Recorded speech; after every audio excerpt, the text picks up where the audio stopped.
Ano ginagawa mo dito?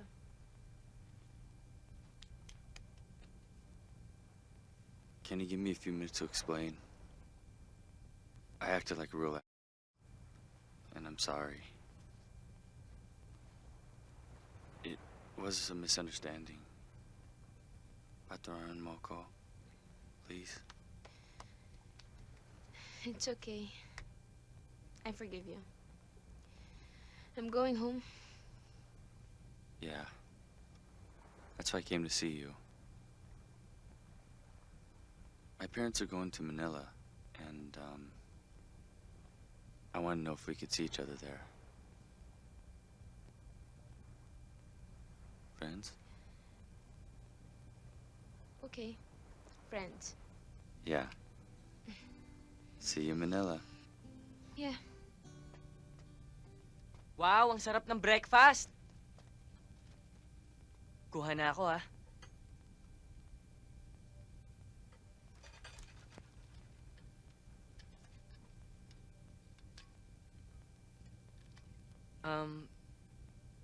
Joey. Nasaan nga pala si Ligaya? Malis na. Saan daw siya nagpunta? Oh, hindi mo ba alam? Umuwi na ng Pilipinas. Ano? Inatid ko kaninang madaling araw sa airport. Oh, huwag mo sabihin hindi nagpaalam sa'yo.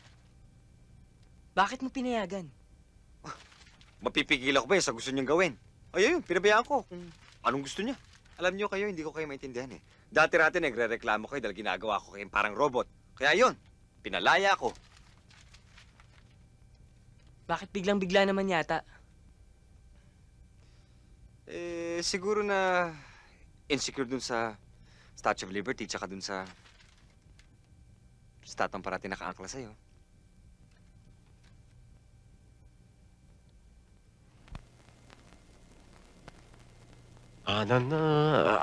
I got some fresh towels if you'd like to take a shower.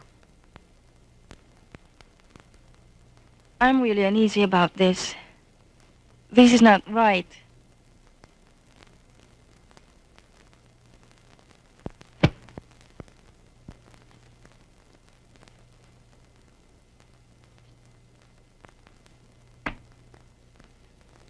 I understand. After all, I'm a married man.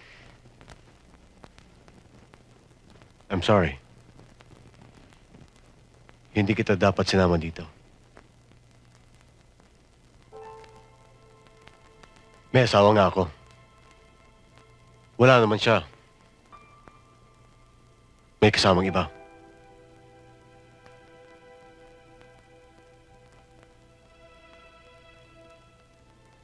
Enrique, I'm so sorry. Hindi ko alam.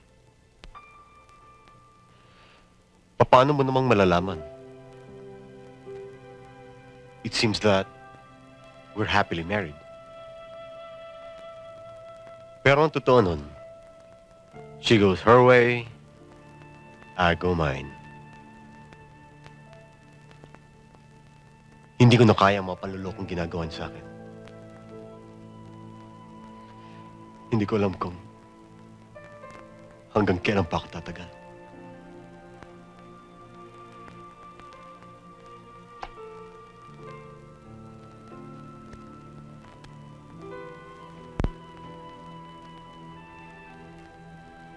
The first time I saw you, iba na yung naramdaman ko.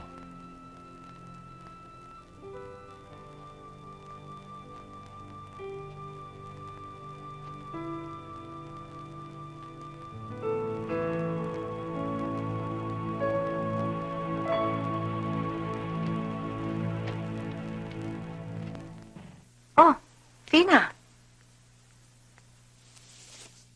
Hello. Guess what? Why? I'm looking for a job. Ba't kailangan mo pang maghanap ng trabaho?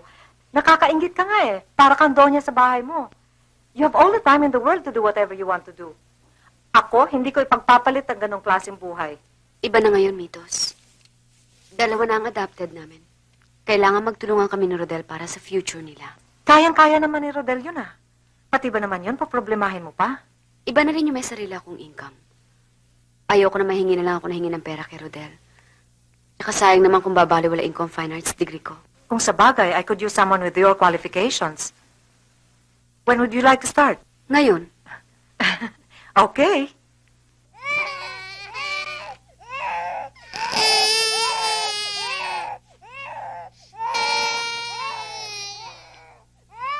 Pearlie? Reggie? Bakit umiiyak si Pearlie? Ano nangyari? Akin na nga yan. Eh kasi ho naglalaro ho itong dalawa. Pagkatapos ho, nakita ho ni Reggie na pinaglalaroan ni Pearlie itong kanya robot. Bigla hong umiyak ito si Reggie. Inagaw naman ang laruan ni Pearlie. Si Pearlie naman ho umiyak. Kaya nga ho sa inis ni Pearlie, sinabunutan naman ho ito si Reggie. Hinampas naman ho ni Reggie si Pearlie.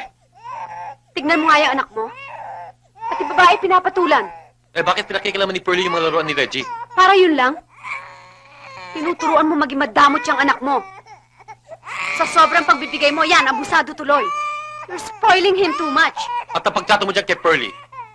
Eh, what's so special about her anyway? Akala mo kung sinong hulog ng langit.